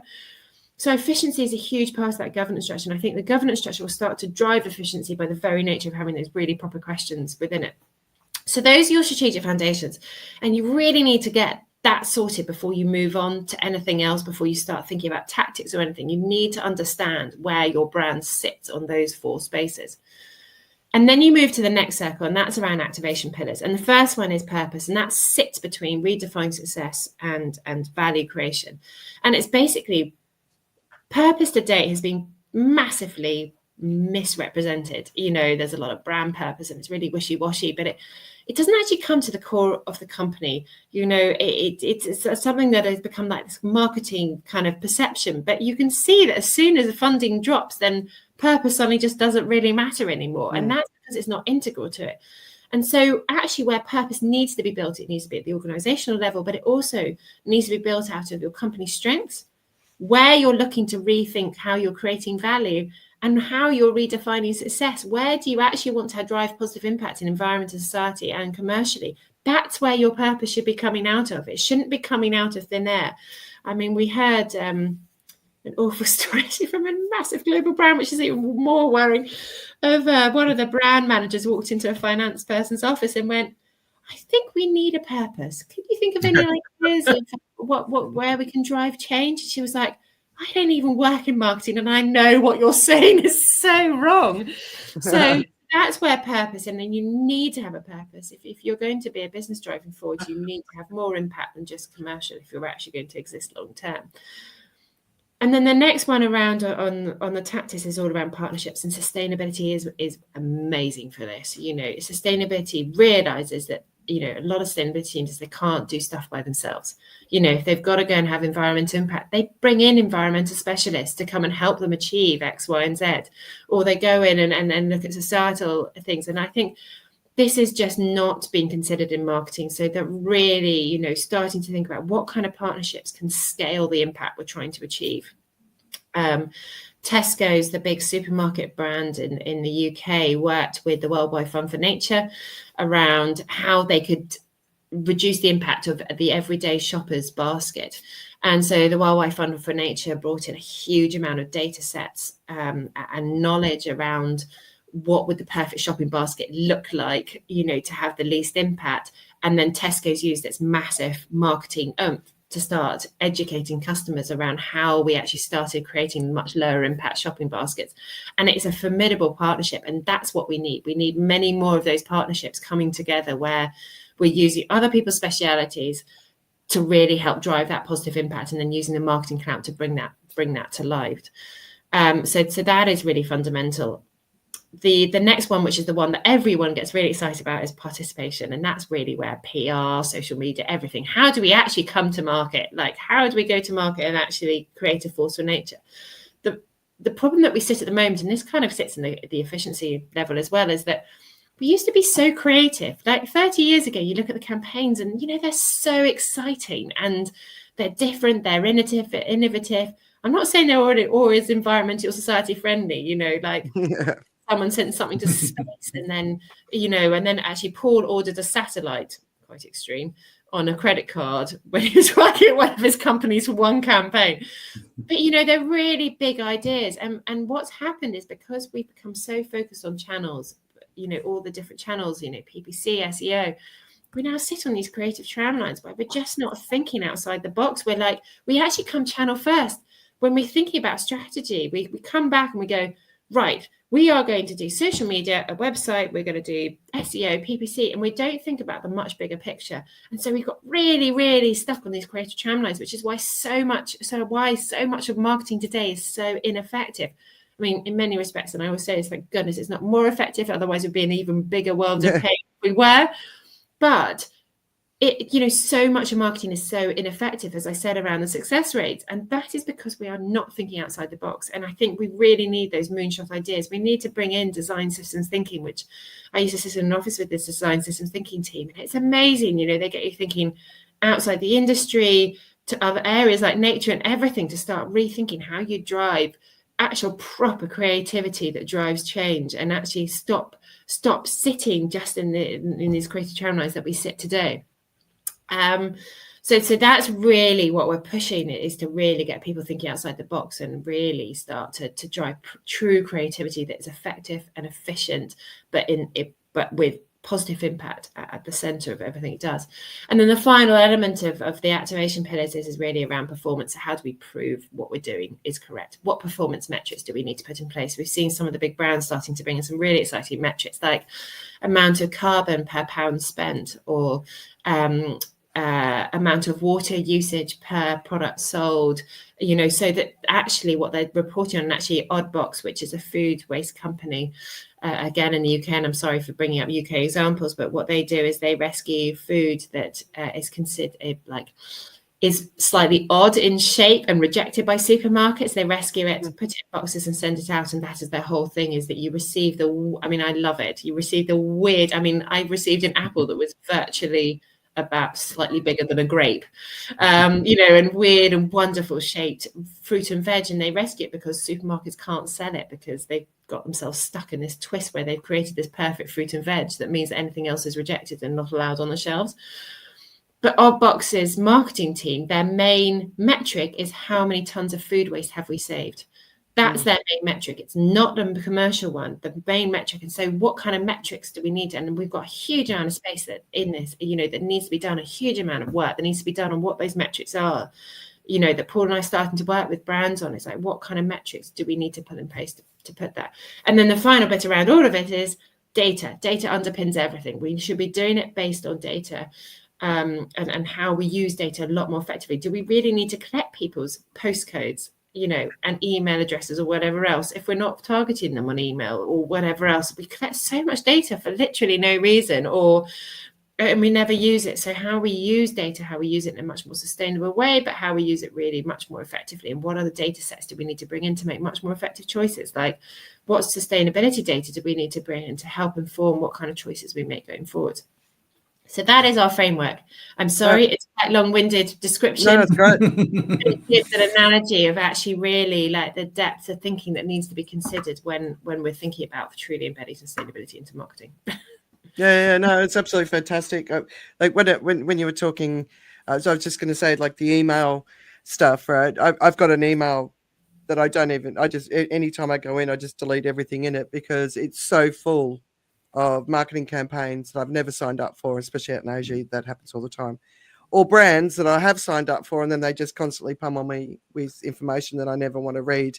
And of course, the cost of that, it's just, but I really want to recommend again, like, Sustainable Marketing. It's a really, really, really amazing book. It really is. But to really go through what you're talking about, because it's so important, but also understand how our minds are being just constantly manipulated. We didn't really talk about the attention economy and how that's been sort of consumed, in all sorts of ways. But I think we've got to start thinking, right? We've got to start thinking about the impact of the decisions we make. Why are we doing it? Do we really need a new outfit every time we go out? All of those things, and I think it's a really great start for that, but also it's an amazing start for people in marketing, communications, advertising, everything, to just get educated. So I'm going to bring you back on so we can say thank you. But thank you so much. I know you've got to go. Thank you. Thanks, and really, lovely to see you all. And thank you so much for having me. No, it's really great. Thank you for coming here.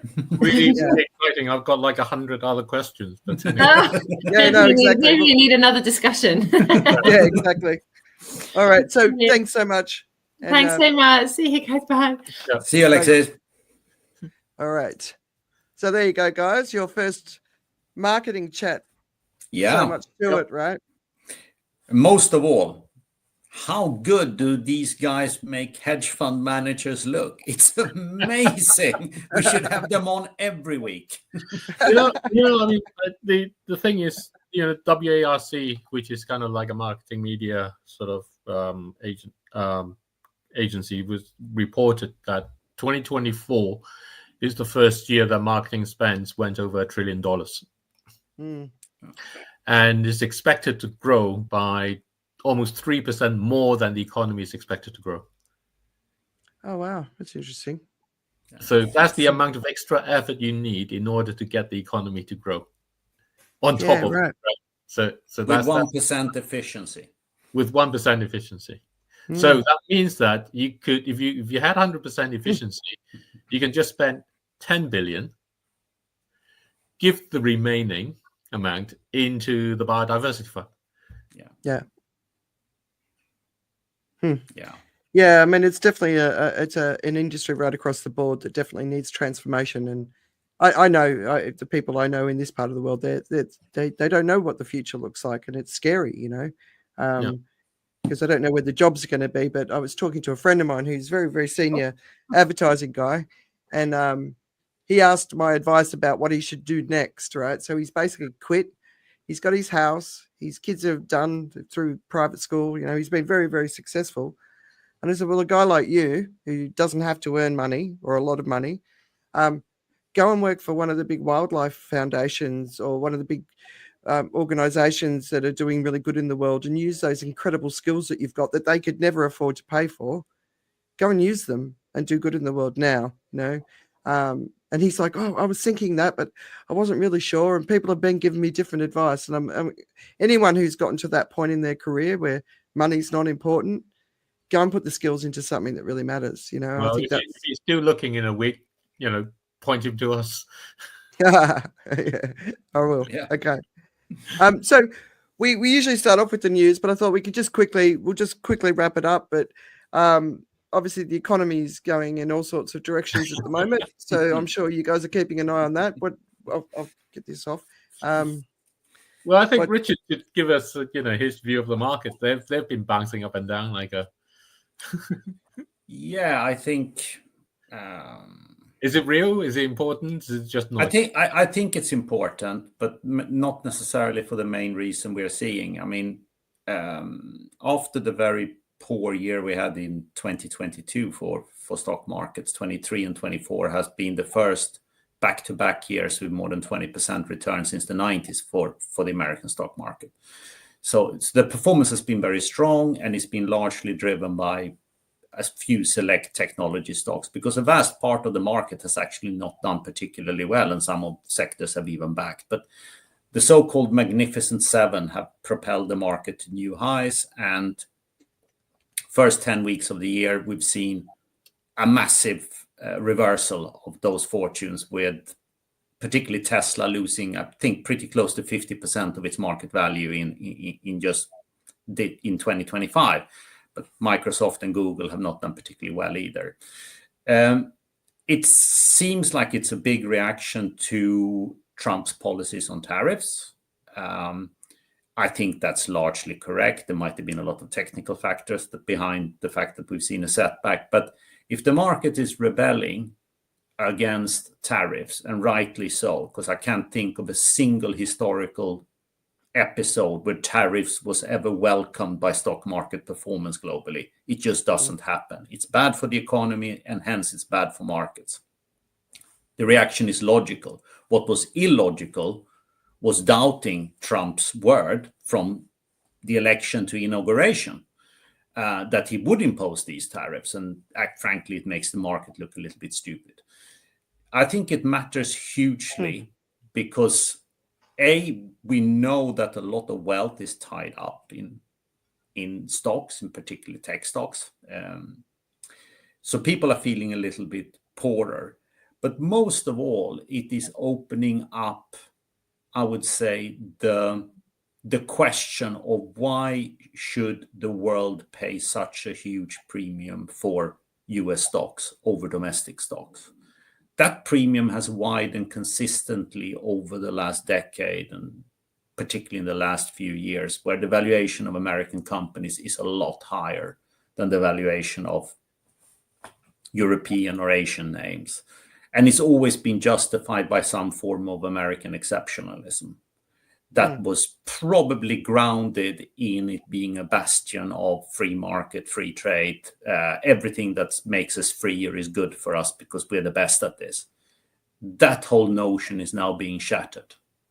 And if that's the case, then American companies should converge to the multiples of companies traded elsewhere in the world.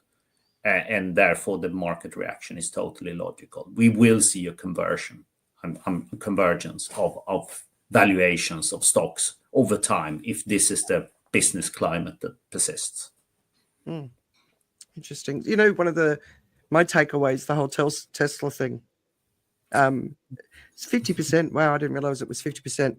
And there's all sorts of angles to that. But the thing that, I mean, just the car sales outside of the White House, like. But the thing that really strikes me, I don't know, did you hear about the Sam Harris, Elon Musk sort of argument that meant they didn't talk to each other anymore, and it was about COVID, and Sam Harris predicted it was going to be a much bigger issue than Musk did, and then they didn't talk to each other anymore because Sam Harris was right. How? Like, I mean, I look at the markets and what people are saying, and it just doesn't make any sense to me. Like you said, you know, the market looks a bit foolish for thinking that, you know, it boosted on Trump's election. But, you know, so I'm with you on that one. But how did the board of Tesla, anyone investing in Tesla, once he got started, how did anyone think it was going to be any different to what it is based on what he's doing and his behavior? And, you know, like, that's the thing to me. So this idea that he's not a big picture thinker, that he doesn't sort of make sense of the big complex issues, that he's not forward thinking, that he can't see consequences for decisions. It seems to be pretty apparent to me that he's not that sort of a thinker. And if you're not that sort of a thinker, you shouldn't be in anywhere near power. That's my takeaway from it.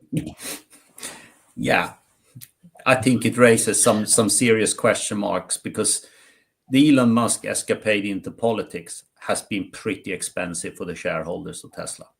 Yeah. Well, crazy. I mean, you know, the failure of the product itself has been fairly expensive for the shareholders of Tesla. But I mean, there's a greater market failure in that sense, right? Because Tesla is the company that they have to buy. In that way, 2% of the US stock market, so you're going to get 2% of every subscription coming into it, and that's kind of how it's going to work out. So a lot of these things about, is this person, it doesn't have to be Elon Musk, it could be anyone else, as it were, along there, you know, the smart guy who we hope will be leading the world's largest company or whatever it is, or one of them in that way, doesn't come into how the shares are actually purchased. By and large, they're purchased because they have to be, not because people actually choose to purchase it. That's right, like the pension funds and stuff like that. You mean? Yeah. Because just because of the 2% size of the value, right? Okay.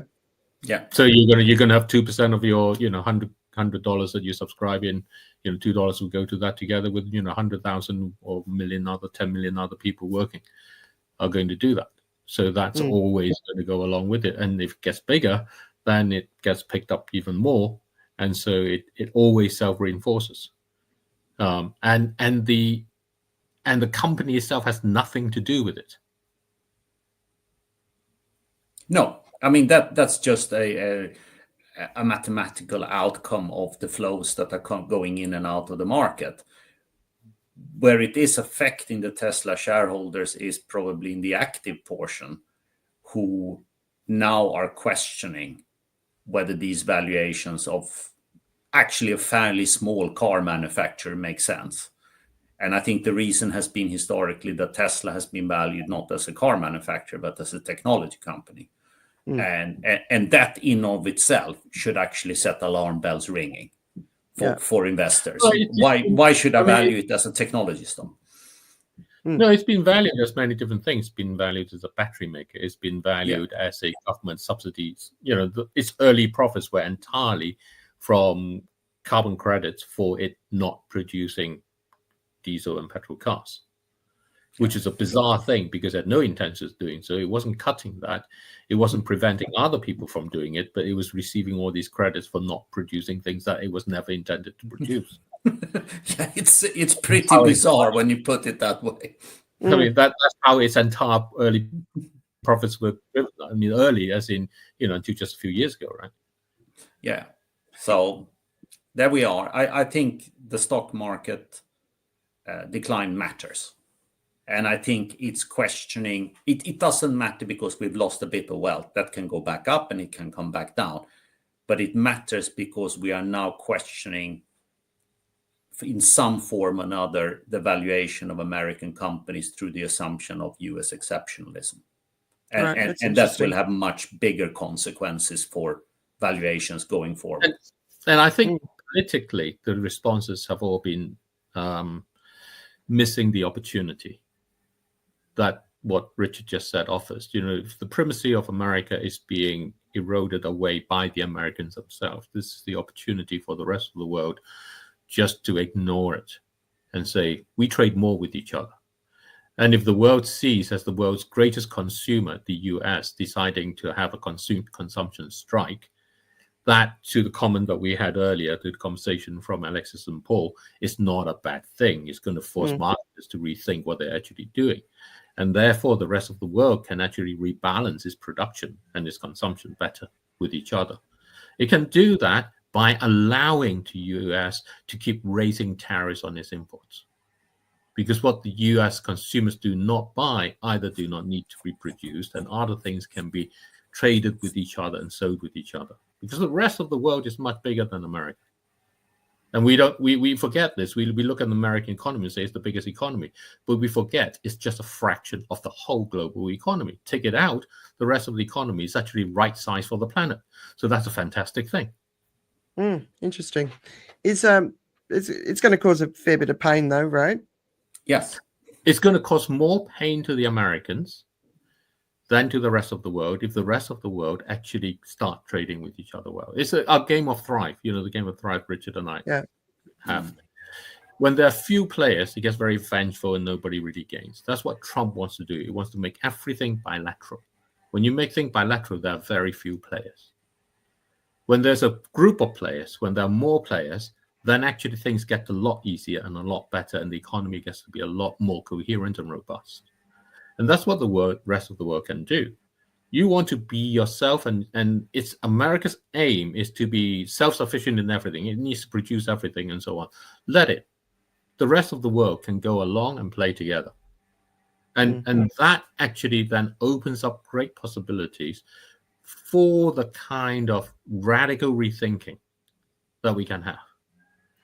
Yeah, I like that, because the positive out of this is actually quite enormous if we embrace the opportunity, right? Absolutely. It's the best way. In fact, we've never had a chance like this, because never has America decided it wants to implode. Yeah. Brilliant. It's like, you know, you couldn't dream it. It's like, you know, the American public voted for it. They're still in favor of it and they love it. Then fantastic, because this is what the world needs. It needs America to implode. All right, so I'm not sure I'm prepared to go quite that far, but a downsized American consumer is probably not a bad thing for the planet. Let's start there. But the consequences of sort of imploding the world's biggest holder of nuclear weapons might have different consequences as well. Well, that again comes down to the interaction with everyone else, right? Sure, because it's down to that interaction with everyone else. And all of this is this perception that somehow this I was going to say a kind of a social engagement between countries is not something that can be done. That's what comes out of this, is that it allows countries and people in countries to interact with each other on a social basis. The kind of comments that Paul and Alexis were talking about, you know, marketing is about connecting to some value. That's what this opens up here. And that's a social thing that you have. But everyone is focused on what Trump wants to dictate as being the agenda. I want to do a deal. You don't have to do a deal. You know, us going for a drink together is not a deal. It doesn't have to be a deal. All right. So if everyone's looking for something to do, shout this from the rooftops. Let's embrace the opportunity. And so because we had an opportunity in COVID and we blew that. So we've got another opportunity now. Blow this one. Right? Yeah, exactly. No, I think that's incredibly important, actually. COVID presented us with a fabulous opportunity and we failed to grasp that moment. And maybe, you know, there will be another moment like this in the fallout from what's going on. And I don't think we can afford to miss out on this opportunity. Oh, there will be. Don't worry about it. You know, the climate courage, right? The capacity of the productive capacity, industrial productive capacity of the world is shrinking because of climate change. Yes. Quite simply, when your storm hits and it takes 2 days out of your working ability, it shrinks your productivity, like it or not. When that happens around the world, it shrinks it, like it or not. Yeah. So, it doesn't need Trump to shrink it further, but Trump is going to help in what he's doing. So the opportunities will come again. They're always like buses. Yeah. If you wait long enough, one eventually turn up. Good analogy. All right. So another story that got my attention this week was there's one in the Guardian. There's a couple. It's microplastics hinder plant photosynthesis, right? So basically what they're finding is the amount of microplastics that are in the environment impacting somewhere between 4 and 14% of the world's staple crops. So that's wheat, rice, and maize are being lost due to microplastics. Now, I don't know if anybody else is paying attention to this. I know David and Richard are, but in the last few years in extreme weather events, we're hearing 100% crop loss, 80%. The floods that hammered the UK, massive loss, right? And what they're basically saying is it's going to get worse, and as we pour more and more microplastics into the environment, which we still are, so. 700 million people were affected by hunger in 2022, and they are estimating that the microplastic pollution impact on plants and their ability to photosynthesize could add another 400 million people at risk of starvation in the next 2 decades, and basically saying it's an alarming scenario for global security. So that's one of those. The microplastics are doing this. And obviously, the forever chemicals are in there too, right? So it's not, but the microplastics are doing this. The extreme weather's doing this. So these are those exponential impacts that, are very concerning. And people aren't always putting two together, So did you have a look at that story or see some of the stuff around it? Yeah, I saw it when it came out, but I haven't read it in detail. I was kind of aware of some of the facts. Certainly not all of them, but I think it's just another piece of the jigsaw puzzle that's telling you how overextended we are, and we keep on ignoring it. We're racing ahead, 130 miles an hour. It'll probably be fine, is the kind of rationale between going at that speed. It'll probably be fine. And if we get into even the first stages of the world having an inability to provide enough calories for its citizens, i.e. we will see starvation in some form. And we're already saying it. It will completely unhinge all the underpinnings of what we base our social and economic structure on. Yeah. Because you cannot control that amount of people starting to move around looking for food. Yeah. And, if we go back 20, 30 years and we try to understand why China imposed certain policies on its economy, and China has been in focus for almost as long as I've been in markets, the overarching argument for why certain policies were enacted is basically, if you have a country that size, you do not want 200 or 300 million people being unhappy with what's going on, because you cannot control that. Yeah. You can control 1 million or 2 people that are unhappy with the economic situation. But if you go to the point where there is social unrest in those kind of numbers, you unhinge the structure. Yeah, I mean, I think the way it works is food export bans, basically. Yeah. So the world has 3 months stock to use ratio in grains. There's about 3 months stock worth, or 3 or 4 months worth. It's not a huge amount if you think about it, and it can work simply because somewhere else is producing. So you've got this kind of flow that keeps going on through, and you've got a lot of export that goes along and distributed from one place which doesn't have to another. As soon as you have an export ban, then that becomes a problem. That average of 3 months stock to use ratio is a problem. Developed countries don't really stock much. No, you assume it will always be there. Yeah, China may stock and so on. India has stock and things like that. And so you're going to find that you go to your supermarket and the stuff is not there, basically. Yeah. Your bags of rice and those sort of things are not there. So they're going to hit you before the actual food nutritional crisis comes because of export bans. Because there is no buffer to cope with the fact that people anticipate that there may be a problem. They ban export, increase their own stock, but a country like the UK can't produce enough for that. No country in Europe can manage to do that. And that's where you get that kind of real escalation.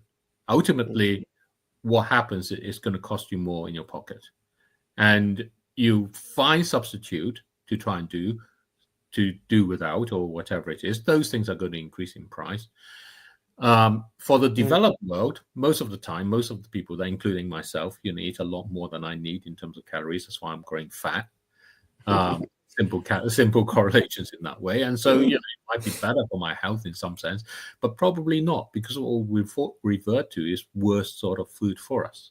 Yeah, because that's the sort of stuff that will be around. So there are kind of real implications. I think that the notice of that is that it is important. I think the other side that came through is I saw a report about how trees are just not absorbing enough of carbon dioxide anymore. And so CO2 level is sort of increasing in that way. Now, this may be because of the photosynthesis. If you don't photosynthesize, you don't absorb carbon dioxide. It may be because of other reasons that are going on as a result. But the consequence of it is that they all amplify each other. So start growing some food yourself. A little bit helps. A little bit of a store just in case the buffer through. Figure out what your real diet needs to be. And then help each other out. Your neighbor can probably grow the things that you can't, or maybe they've got a green finger and you don't. Yeah, no, absolutely. I mean, but I think the important point is connecting the dots, right? So, and that's what we're always trying to do here, is really connecting the dots. Like, this piece of news is not separate to all these other pieces of news. And even what we were talking about with what Trump's doing and the potential positive impact, I know a lot of people are sitting in fear. Let's sit in a place of, this is an opportunity where we can really turn things around like we need to. So, there's always other ways of looking at stuff. And I think it's really important, and never sort of giving into despair, right? The knowledge gives you courage, right? It's the courage. Back to what this is about. It is courage, because you see the reality and you're happy to face it. That's the thing, because the reality is going to come whether you face it or want to face it. Yeah. Nature is a little bit bigger than us. So I always say we decide or nature decides. Regardless, the decision will be made, and nature's going to make it, right? So, and I think I've got to work on that. I think there's a better way of saying it, but this idea, every now and again you'll see people arguing, oh, they thought we were going to run out of food in the 70s, and then something happened. It was a technological revolution. But I don't dismiss that as such, but actually it comes down to a value. And the value ultimately is whether you believe that nature is the boss or whether you believe that you are the boss. And your life will then be lived out according to that. And if you believe that nature is the boss, then you will thrive as nature thrives. If you believe that you're the boss, you're constantly going to be fighting. You're going to find every day harder to do. So pick your choice. Yeah. All right, let's wrap it up for this week. Thanks everyone for joining us. We're going to be online tomorrow, making sure if anyone's talking to us, we're talking back. Yes. That'll be an interesting experience, right? It will be different. Yeah. I was actually thinking of going out on a Friday afternoon and doing something. They're always so booked up. But thanks, guys, and I just really want a big shout out to Alexis and Paul for joining us. That was really, really fantastic, and so much insight And Yeah. again, what I want to recommend the book Sustainable Marketing. Yes. I'll put a link to it on Amazon in the. I shouldn't do it on Amazon. I'm not a big fan of this. We try to do this with our book. So I found this other site that's got delivery around, and then I found out it's owned by Amazon. So. Right? Yeah, I know. With books, it's hard, right? Yeah. But yeah, so we'll see you in a couple of weeks. All right. Indeed. Okay. Take care. Bye, everyone. Yeah. Bye bye. Bye bye.